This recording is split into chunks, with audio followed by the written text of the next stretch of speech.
Welcome to Suman TV. నేను మీ నవీన్. ప్రస్తుతం మనతో celebrity homeopathy expert doctor Chetan Raju గారు ఉన్నారు. హాయ్ సార్, నమస్తే అండి. నమస్తే సార్. సార్, మోకాల నొప్పులు ఉన్నవాళ్ళు ఈ ఆహార పదార్థాలు మాత్రమే తినాలి, ఈ ఆహార పదార్థాలు అసలు తినకూడదు అంటుంటారు. ఉదాహరణకి ఏంటంటే పుల్లని వస్తువులు ఏమైనా తిన్నా కూడా, పదార్థాలు ఏమైనా తిన్నా మోకాల నొప్పులు పెరుగుతాయి అంటుంటారు. సో అట్లా ఏంటంటే ఇది జస్ట్ ఒక ఐడియా కోసం చెప్పాను. అంటే పుల్లని పదార్థాలైనా నిజంగానే అది ఉందా సార్? అంటే పులుపు తింటే పెరుగుతాయని, తీపి తింటే తగ్గుతాయని ఇట్లా ఉందా సార్? సో ఏ పదార్థాలు అవాయిడ్ చేయాలి, ఏ పదార్థాలు ఇంక్లూడ్ చేయాలి? మన దగ్గర చాలా మంది పేషెంట్లు మోకాళ్ళ నొప్పుల ప్రాబ్లమ్ తోటి వస్తారు.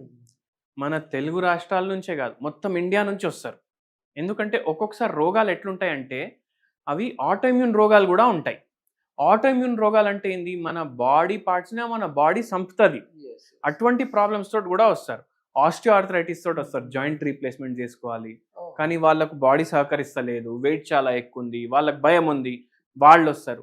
అయితే వీళ్ళందరికీ మనము హోమియోపతి మందులతోటి రివర్స్ చేస్తాం ప్రాబ్లం. మళ్ళీ దాని తర్వాత వెరీ ఇంపార్టెంట్ ఏంటంటే డయట్ గురించి కూడా ఏమైనా చేంజెస్ ఉంటే చేస్తాం. ఏంటి సార్, అంటే సర్జరీ వరకు వెళ్ళే వాళ్ళకి కూడా హోమియోలో తగ్గించవచ్చు.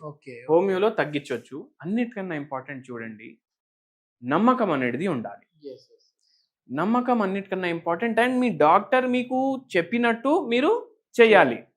అయితే మీరందరూ ఒక వెరీ ఫేమస్ సినిమా అయితే చూసిండ్రు, RRR. చాలా పెద్ద సినిమా. అయితే ఈ RRR మనం అవాయిడ్ చేయాలి. అవాయిడ్ చేయాలంటే ఏంది? రిఫైన్డ్ షుగర్, దాని తర్వాత red meat, and last are వచ్చేసి రిఫైన్ కార్బ్స్ అండ్ ఆయిల్స్. అంటే ఏంది దీని అర్థం? RRR అని అంటున్నారు, ఇవి అవాయిడ్ చేస్తే మనకు మోకాళ్ళ నొప్పులు తగ్గే అవకాశం ఉంటుందా అనేసి మీకు అనిపిస్తుంది. అయితే మనకు లైఫ్ మాడిఫై అవుతుంది దీంతో. కొందరికి ఎంత బాధ ఉంటుంది. ఇప్పుడు పేషెంట్స్ వస్తారు కొందరు, వాళ్లకు లిఫ్ట్ ఎక్కాలి మన క్లినిక్కి రావాలంటే ఫస్ట్ ఫ్లోర్కి. వాళ్ళు దాని ముందు 3-4 మెట్లు ఉంటాయి. ఆ మెట్లు ఎక్కడానికి కూడా అమ్మయ్యా అని అనిపిస్తుంది వాళ్ళకు. సో ఇట్లా మనం లైఫ్ని మాడిఫై చేసుకోవాలి. 2-3 మెట్లు ఉన్నాయి, జర మెల్లమెల్లగా ఎక్కువడం, వీల్ చైర్ అవసరం పడకపోవడం, అట్లా మనం డయట్ సెట్ చేసుకుంటే దాంట్లో మనకు బెనిఫిట్ ఉంటుంది. హోమియోపతి ఏమో రోగాన్ని తగ్గిస్తుంది, కానీ లైఫ్ని కూడా మనం మేనేజ్ చేసుకోవడానికి రావాలి కదా. అయితే ఈ RRR అవాయిడ్ చేయాలి. ఇప్పుడు ఏంది? Refined sugar. మనం చాయ్లో చక్కెర వేస్తాం, ఒక్కొక్కసారి మనం రసం చేసుకుంటే ఇంట్లో చక్కెర చేసుకుంటాం. మళ్ళీ తర్వాత ఎన్నో ఫుడ్స్లో, స్వీట్స్లో మొత్తం చక్కెర వేస్తాం. ఈ చక్కెరే కొనకండి మీరు ఇంటికాడ. అరే మళ్ళీ చిన్నపిల్లలకి పాలు ఇస్తాం కదా, దాంట్లో చక్కెర వేసి ఇవ్వాలా అనేసి అంటారు కదా. వాళ్ళకు కూడా చక్కెర ఇవ్వాలని రూల్ ఎవరు పెట్టిండ్రు? ఇవ్వకండి. చాయ్లా, కాఫీలో దేంట్లో చక్కెర వేసుకోకండి, అసలు కొనేసి తీసుకురాకండి ఇంటికి. అప్పుడు మనకు ఇది జర హెల్ప్ చేస్తుంది. మళ్ళీ రెడ్ మీట్. అంటే దీనికి రీప్లేస్ ఏమైనా ఉందా సార్? అంటే ఇప్పుడు కొద్దిమంది చక్కెర బదులు బెల్లం వాడచ్చా అని అంటుంటారు. చూడండి, చక్కెర తోటి ఇంత డ్యామేజ్ అయిందంటే బెల్లం తోటి ఇంత డ్యామేజ్ అవుతుంది. సో కానీ తక్కువ డ్యామేజ్ అవుతుంది, జర మీరు వాడుకోండి కావాలంటే. మళ్ళీ రెడ్ మీట్. రెడ్ మీట్ అంటే ఏంది? మీరు తినే మటన్ ఉండొచ్చు, లేదంటే ఇంకా వేరే పదార్థాలు కూడా ఉంటాయి రెడ్ మీట్లో, మీరు గూగుల్ చేసుకోండి. చికెన్ కూడా అవాయిడ్ చేయాలంట నేను. రెడ్ మీటే కాదు, చికెన్ కూడా అవాయిడ్ చేయండి. ఎందుకంటే అవి కూడా అన్నీ ఇప్పుడు కల్తీ వస్తుంది. మంచి ప్రోటీన్ ఫుడ్ అంటారు కదా సార్. ప్రోటీన్ ఫుడ్ అంటారు, కానీ మనం ఎంత ఉడకబెడతాం దాన్ని, మళ్ళీ దానికి ఇంజెక్షన్లు ఇస్తారు, తొందరగా తయారు చేస్తారు, అది ఫుడ్ చైన్ లో వచ్చేస్తుంది. అయితే అది కూడా మీటే అవాయిడ్ చేయండి కదా, తగ్గినప్పుడు వరకు అయితే అవాయిడ్ చేయండి మీరు. అయితే ఇది అట్లా అవాయిడ్ చేయాలి. ఇప్పుడు రిఫైన్డ్ కార్బ్స్ అంటే ఏంటి? ఇప్పుడు మీరు మార్కెట్కి పోతారు, మార్కెట్కి పోయి మీరు ఇప్పుడు పిండి కొనాలి, మైదా పిండి. మీరు మైదా పిండి ఏదైతే ప్యాకింగ్లో వస్తుంది కదా, దాని వెనకాల తిప్పి చూడండి ఏమని రాసి ఉంది పైన. అక్కడ రిఫైన్డ్ ఫ్లార్ అని రాసి ఉంటుంది. Refined flower. రిఫైన్డ్ అంటే ఏ వస్తువు పైన రిఫైన్డ్ అని వర్డ్ మీరు చూస్తే దానికి 100 కిలోమీటర్ దూరం వెళ్ళిపోండి మీరు. మీకు రిఫైన్డ్ అని వర్డ్ కనిపించింది అనుకోండి, రిఫైన్డ్ ఆయిల్ వస్తుంది, రిఫైన్డ్ ఫ్లార్ వస్తుంది, ఇట్లా చాలా రిఫైన్డ్ అని వస్తాయి. అవి వాడొద్దు అసలు. మైదా పిండి ఎట్లుంటది? ఇట్లా తీసుకుంటే అసలు అంటే ఏంటి సార్? దాన్ని మళ్ళీ ఎక్కువ దాంట్లో ఓన్లీ ఎక్కువ మిగిలేది కార్బోహైడ్రేట్. కార్బోహైడ్రేట్ మిగులుతుంది ఎక్కువ రిఫైన్డ్ మైదా పిండిలో. ఇప్పుడు ఏమేం రిఫైన్డ్ అది దేంట్లో వాడతారు మనకు ఎట్లా తెలవాలి అంటే, మీరు ఏది తీసుకున్నా, బిస్కెట్ కూడా తీసుకున్నా, మీరు ఏది కొన్నా వెనకాల తిప్పి చూడండి దాని మీద ఏమేమి ఉంది దాంట్లో.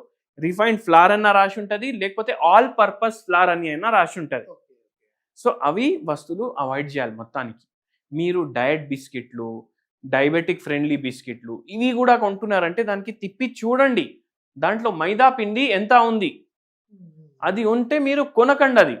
సో ఇవి అయితే ఖచ్చితంగా అవాయిడ్ చేసినవి మోకాళ్ళ నొప్పులకి.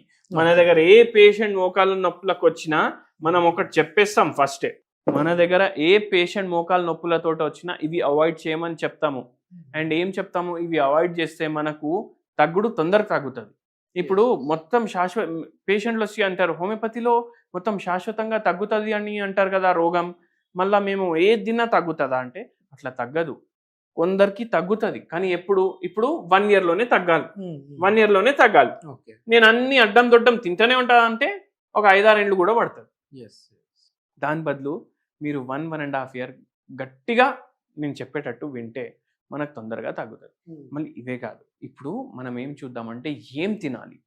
ఇప్పుడు అందరికీ తెలుసు కదా, ఏదైతే ఆర్థరైటిస్ ఉంటుంది దానికి అర్థం ఏంది, ఆస్టియో ఆర్థరైటిస్ ఆఫ్ ద నీ జాయింట్స్ అంటే ఏంది, మోకాల నొప్పి.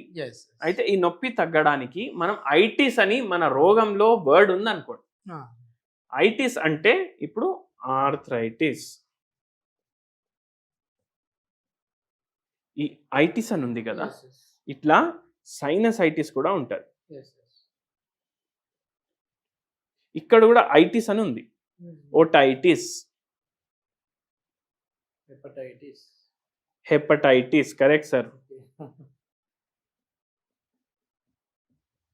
ఈ ఐటిస్ అంటే ఏంది, హెపటైటిస్ లివర్ ఉబ్బిపోయింది మీది, ఓటైటిస్ చెవులో ఉబ్బిపోయింది, సైనసైటిస్ సైనస్లు ఉబ్బిపోయినాయి, ఆర్థరైటిస్ ఉబ్బిపోయినాయి మోకాలు లేకపోతే వేరే జాయింట్లు ఉబ్బిపోయినాయి. ఈ ఉబ్బుడిని ఇంగ్లీష్ వాళ్ళు ఇన్ఫ్లమేషన్ అంటారు.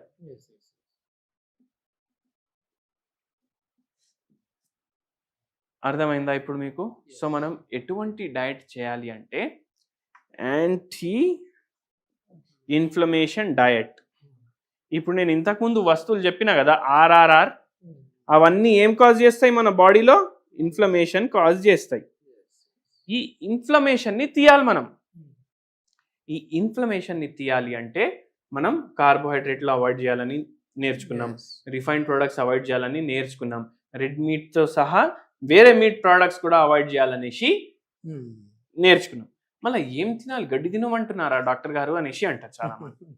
కానీ ఇప్పుడు మనకు అన్నిటికన్నా హెల్తే ఇంపార్టెంట్. అన్నిటికైనా హెల్తే ఇంపార్టెంట్ ఉన్నప్పుడు మీ హెల్త్కి ఏది మంచిది అది తినండి. అవునా?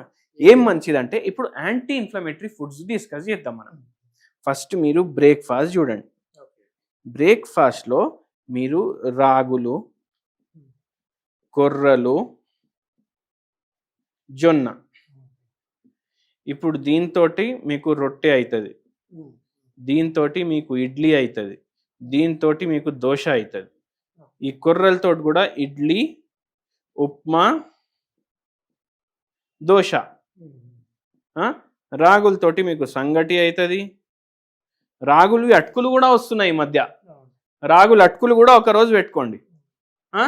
మళ్ళా రాగి సరి, ఇవన్నీ తయారవుతాయి. దీంతో కూడా దోశలు తయారవుతాయి. 1 2 3 4 5 6 7 8 9 డిషెస్ మనం తయారు చేసుకోవచ్చు. దీంట్లో ఉండేది 7 రోజులు. సో ఇట్లా యాంటీ ఇన్ఫ్లమేటరీ బ్రేక్ఫాస్ట్ చేస్తున్నాం మనం. ఇంకోటి గుర్తుపెట్టుకోండి, ఎక్కువ ఆయిల్ మీ ఫుడ్లో యాడ్ చేయొద్దు. ఓన్లీ ఫ్రైడ్ ఐటమ్లు ఆయిల్ ఐటమ్స్ కాదు, మీరు నూనె ఎక్కువ వాడుతున్నారంటే కూడా అది ఎక్కువ ఆయిల్ వేసినట్టే. సో అది చేయొద్దు. మళ్ళీ లంచ్ ఏం చేయాలి, లంచ్ నార్మల్ కానీ ఫ్రైడ్ ఫుడ్స్ ఇంక్లూడ్ చేయొద్దు. మీ లంచ్ దాంట్లో ఎక్కువ ఆయిల్స్ వాడొద్దు. డిన్నర్ ఏం చేస్తారు, నేను బెస్ట్ ఏమంటా అంటే ఏదో ఒక ఫ్రూట్ లేదంటే వెజిటేబుల్స్. డిన్నర్లో మీరు సాలెడ్లు, ఏ టైంలో అయిపోవాలి ఇది మళ్ళీ డిన్నర్, సాలెడ్లు ఎక్కువ తినండి. మీరు 10కి పడుకుంటారు అనుకోండి, మీరు 7:30 కల్లా డిన్నర్ ఫినిష్ చేయాలి. ఓకే 2:30 గంటలు మీకు గ్యాప్ ఉండాలి నిద్రకి డిన్నర్కి. ఓకే మళ్ళీ 2:30 గంటల్లో జర సేపు మీరు వాకింగ్ చేసుకోవచ్చు. ఈ ఫోన్ చూసుడు బంద్ చేయండి. ఎందుకంటే ఫోన్ చూసుకొని మనం బెడ్ మీద పడుకుంటాం, 2-3 గంటలు కూడా చూస్తాం. అట్లనే నిద్ర కూడా చక్కగా ఉండాలి మనిషికి. అయితే ఆ పని చేయండి. ఎంతో మందికి ఈ డయట్ నాకు ట్రీట్మెంట్లో 80% హెల్ప్ చేస్తారు. ఎవరు నమ్మరు. ఎందుకంటే ఎన్నోసార్లు ఏమవుతుంది, డాక్టర్లు ఏమంటారు, అరే పడుకోండి టైంకి, వాకింగ్ చేయండి, బయట తినకండి. బయట ఎందుకు తినొద్దు అంటారు, ఎందుకంటే అక్కడ ఆ ఆర్ఆర్ఆర్ ఉంటాయి ఎక్కువ. నిజమే. కానీ అది మనకు అర్థం కాదు. మనం ఇంట్లో కూడా ఆర్ఆర్ఆర్ వేసుకుంటే బయట ఫుడ్కి ఇంటి ఫుడ్కి ఏం తేడా? సో అది మీరు గుర్తుపెట్టుకోండి. సో 80% పేషెంట్స్కి ర్యాపిడ్ ఇంప్రూవ్మెంట్ ఉంటుంది మన డైట్ కూడా ఫాలో చేసి. మన దగ్గర మందులు తీసుకుంటారు వాళ్ళు. సో ఇది మీరు మైండ్లో పెట్టుకోండి. అండ్ మంచిగా మీ మోకాల్ని నొప్పికి తగ్గించుకోండి. ఎస్ సరే, ఇది వీటితో పాటుగా ఏదైనా రెమెడీ అంటే ఇన్ఫ్లమేషన్ తగ్గించే టీ లాంటివి ఏమైనా ఉన్నాయండి? ఇన్ఫ్లమేషన్ తగ్గడానికి మీ కిచెన్లోనే 100 వస్తువులు ఉంటాయి. ఆ 100 వస్తువుల్లో ఒక 10 వస్తువులు చెప్తా, ఒక మంచి హోమ్ రెమెడీ చెప్తా. లవంగాలు, నిమ్మకాయ రసం, పసుపు, దాని తర్వాత ఇలైచీలు, ఇవి చాలా బెటర్ చేస్తాయి. దాల్చిని చెక్క, మళ్ళీ కొత్తిమీర, కరియాపాకు, ఇవి కూడా, ఇవన్నిట్లో యాంటీ ఇన్ఫ్లమేటరీ ప్రాపర్టీస్ ఉంటాయి. వెజిటేబుల్స్, దేంట్లో అయితే ఫైబర్ ఎక్కువ ఉంటుంది దాంట్లో కూడా యాంటీ ఇన్ఫ్లమేటరీ ప్రాపర్టీస్ ఉంటాయి. ఇవన్నీ వాడండి, మంచిగా మీకు బెటర్మెంట్ ఉంటుంది. అయితే మనం ఇప్పుడు ఏం చేస్తామంటే ఒక గిలాస్ తీసుకుంటాం, దీంట్లో ఫుల్ వేడి నీళ్ళు నింపుతాం. వేడి నీళ్ళు నింపేసి దీంట్లో 1 పించ్ టర్మరిక్ వేస్తాం. 1 పించ్ టర్మరిక్ వేసి దీంట్లో 1 పించ్ దాల్చిని చెక్క ఇది వేస్తాం, కలిపేసి తాగేస్తాం. డైలీ మార్నింగ్ ఒకసారి, నైట్ ఒకసారి. 1 కప్ ఫుల్ వేడి నీళ్ళు. అంటే ఇది బాయిల్ చేయాలా ఇవన్నీ వేసేసి? లేదు, ఫుల్ వేడి నీళ్ళలో వేసేసినా చాలు. Okay okay. ఫుల్ వేడి నీళ్ళలో మీరు గిలాస్ లో నింపుకున్న తర్వాత ఈ 2 వేయండి. ఓన్లీ 1 పించ్ చేయాలి. పౌడర్ 1 పించ్ చేయాలి. టర్మరిక్ 1 పించ్ చేయాలి.